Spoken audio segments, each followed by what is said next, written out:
To change the width of a column in Excel, simply hover your mouse over the column header until the cursor turns into a double arrow.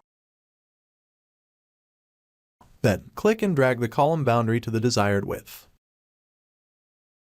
You can also adjust the width of multiple columns at once by selecting them first. To do this, click on the column header of the first column you want to adjust, and then hold down the Control key while clicking on the headers of the other columns. Then, drag the boundary of any of the selected columns to adjust their width.